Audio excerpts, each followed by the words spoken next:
Howdy, howdy, y'all. This is the Cowboy Historian, and today we're going to talk about Mad Jack Churchill. Now, if you ain't heard of him, he's one of the most impressive people to make it out of World War II. Mad Jack was born in Colombo, British Ceylon, due to his dad being in the Ceylon Civil Service. But soon after, they moved to Dormansland, Surrey. There, his younger brother, Thomas Bell Lindsay Churchill, who earned the rank of Major General, was born. 4 years later, they moved to Hong Kong. While living there, Mad Jack's parents decided to shag and have a third son. Robert Alec Farquhar Churchill. No, he was not in the Shrek movie. Who also went on to be a lieutenant in the Royal Navy and Fleet Air Arm. The family then returned to England in 1917. I kind of have sympathy with the family, seeing as I also moved around a lot whenever I was a kid. The only difference is I grew up to make YouTube videos, and Mad Jack and his brothers grew up to be war heroes. Mad Jack went to King's William's College on the Isle of Man. Afterwards, he graduated from the Royal Military College in Sandhurst in 1926 and served in Burma with the Manchester Regiment. Now that we got the semi-normal part of Mad Jack's life behind us, we can get into the truly interesting part of his life. Now, Mad Jack was always a free spirit, whether it was riding his motorbike through India, sometimes having to cross waterways with railroads and not actual roads, or being the master at playing the bagpipes, which he learned from the Cameron Highlanders. After 10 years of running around in the military, old Mad Jack decided that he wanted to try to be a normal citizen. But he was bored to do anything normal, so he went on to do the next best thing in his mind, being a model and playing small roles in 4 movies: Sabu, The Thief of Baghdad, The Drum, and A Yank in Oxford, all the while keeping his bagpiping skills. Me, personally, I try to keep my piping skills fresh too, but you'll have to ask my wife if I'm succeeded in that one. He went on to place second in the bagpiping championship later, so I guess his practicing was more fruitful than mine. But it wasn't about all the pipes for old Mad Jack. He also taught himself archery. Yes, because being a badass on the bagpipes just wasn't enough. He also competed in the World Championship for Archery in 1939, just to tell you how good he was at that too. But by then, as you may know, a very angry man was invading Poland. So good old Mad Jack decided he was needed in the military once more. After enlisting, he was quickly sent off to France. By 1940, when Germany was attacking Holland, Belgium, and France, Mad Jack was second in command of an infantry company in his regiment's 2nd Battalion. Now, while the BEF was commanding a fighting retreat, old Churchill was finding a new passion, attacking Nazis with his bow and sword. Yes, you did hear that right. This man was leading raids and counterattacks with a small group of hand-picked soldiers against the advancing Nazis, all while equipped with a claymore and a longbow. Now, let me tell you, if that ain't badass, I really don't know what it is. During the retreat, Mad Jack's company commander was wounded, making him take charge of his company. It was also during this fight that Churchill got the only recorded bow kill in World War II. Due to his heroics during the fighting, Mad Jack was awarded his first military cross, a feat that did not impress the hard ass much. He went on to retreat to Dunkirk, where he was shipped back to England, where he then signed up to become a commando, because his life story just wasn't impressive enough for himself yet. While training in Scotland, he met his future wife, Rosamund Denny. There they were married in 1941, had 2 children, and loved each other until his death 55 years later. Training to be a commando is a very hard thing to do, unless you are the badass known as Jack Churchill. The man lived and breathed training, leading, setting the example, and fighting away sloth and carelessness. And he wasn't long-winded like most your bosses either. He got right to the point and spoke in simple man's language. The commandos' training had to end sometimes though, and that was December 27th, 1941, when they assaulted the German garrison at Vagsø, a Norwegian town.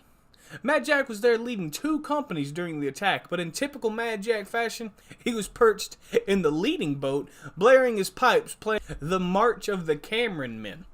When his boat made landfall, Mad Jack was the first one out screaming while charging the beachhead with a sword in hand. The defenders did not last long against this madman, and honestly, neither would I if I saw a man straight out of Braveheart charging towards me. Now that the Germans had their nose bloodied with the utter destruction of the garrison, 15,000 tons of shipping, docks and warehouses, and even more importantly, the fish oil plants that were very important to the manufacturing to German ammunition production. The German garrisons located on the shoreline also couldn't sleep well at night afterwards due to the nightmares of an angry Englishman charging their bunkers. It was also during this battle that Churchill himself was blown up. It is said that while celebrating the battle, Mad Jack was leaning against a wall, enjoying some liberated Moselle wine, when one of the demolition men blew up the wall he was leaning on. Churchill wasn't fazed by any of it though, as it gave him another wound to show for his great victory against the Nazis. He was also awarded his second military cross for this victory. Mad Jack went on to command the No. 2 Commando in the fall of 1943, where the commandos were attacked during the Salamo landing. While leading his men in an attempt to destroy the Nazi ability to place artillery fire on the western half of the Bay of Salamo, Churchill and his men counterattacked, which broke the Nazis' attempt to destroy the commando-held beachhead. Finding themselves being used as a line of infantry led the commandos suffering heavy losses, but that did not stop them from beating back every single Nazi attack. That night, Mad Jack led his men to attack a town with the name of Plegoletti? Plegoletti. I really don't know. Where he lined his men up in 6 columns and had them run screaming into the town. This served 2 goals. One was to make sure his commandos didn't end up shooting each other, and 2, to scare the living shit out of the Nazis. It worked in both regards.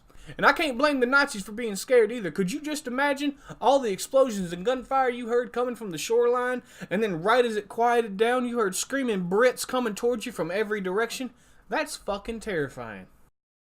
From this night attack, Mad Jack and his men took 136 people prisoner. Out of those 136 people, Churchill and his NCO took 42 of them by themselves. At one point, Mad Jack made 10 men surrender just by threatening them with his claymore. After he was done leading his prisoners back to the British line, Churchill's next assignment took him to the Adriatic, where the British were attacking the German garrisons along the Dalmatian coast. I think that is how you say that word. In January 1944, Churchill was made the commandant of the island of Vis, the first Dalmatian island not in Nazi hands. From his island, he led many raids and excursions into the Nazi-held areas around him, one of which led to his lieutenant, B.J. Barton. That's an awesome name. Killing the Nazi commandant of the island of Brock and getting away scot-free. With the successes of the raids hurting the Nazis, in May of that year, a more ambitious attack was planned to take the Nazi-held island of Brock. It was during this attack that you could say Churchill's luck finally ran out. While him and his men took a heavily fortified hill on the island, they suffered many casualties, which led to only 7 commandos, including Churchill, surviving to fight off the counterattacking Nazis. The commandos fought to their last bullet, many dying to one mortar round, until all that was left standing was Churchill himself. Seeing no way out, Churchill grabbed his bagpipes and started playing Will Ye No Come Back Again until a Nazi grenade stunned him, because that's what any sane person would do. He awoke to Nazis surrounding him and taking him and a few of his wounded men prisoner. After many months of being flown around and interrogated because of the belief he was related to Winston Churchill, Mad Jack was eventually placed in the concentration camp in Saskatchewan. Sorry folks, I can't speak German all that well, so you'll have to find that one out yourself. But then the Nazis soon found out it was very hard to keep a determined man like Jack behind bars. In September 1944, Mad Jack and an RAF officer crawled under the wire through an abandoned drain and went on walking towards the Baltic coast. Sadly, they were recaptured near the coastal city of Rostock, only a few miles away from their goal. Mad Jack was then sent to a new camp in Niederdorf, Austria. There, Mad Jack just waited until he saw his next opportunity to escape, which came in the form of the lights going out. Mad Jack just took that opportunity to just walk away from the work detail he was part of and disappear into the darkness and night, heading to the Alps and the Italian frontier. 8 days later, while hobbling along on a sprained ankle, Mad Jack saw a column of armored vehicles. His luck was back, however, due to the fact that these armored vehicles were good old Americans. After an initial bout of confusion due to what seemed like a homeless man coming up to their convoy, Mad Jack was soon back with his commandos.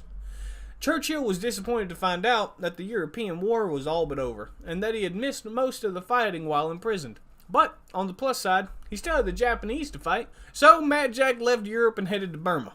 where he was disappointed once more, for by the time he reached India, two mushroom clouds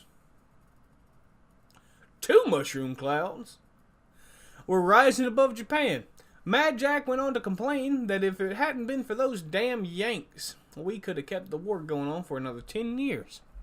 After the war was over, Mad Jack went on to become a paratrooper, where he ended up in Palestine as second in command of the 1st Battalion, the Highland Light Infantry. You'd think that one world war would be enough fighting for the man, but he was insatiable. It was while in Palestine during the spring of 1948 that Mad Jack once more risked his life for the well-being of others. On a day in May, a Jewish medical convoy was ambushed by Arabs on a narrow street in Jerusalem.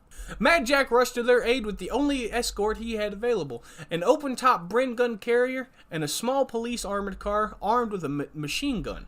When he arrived, he left his convoy smiling and walked over to the trapped people. Now, I have to set the scene for you here a little bit.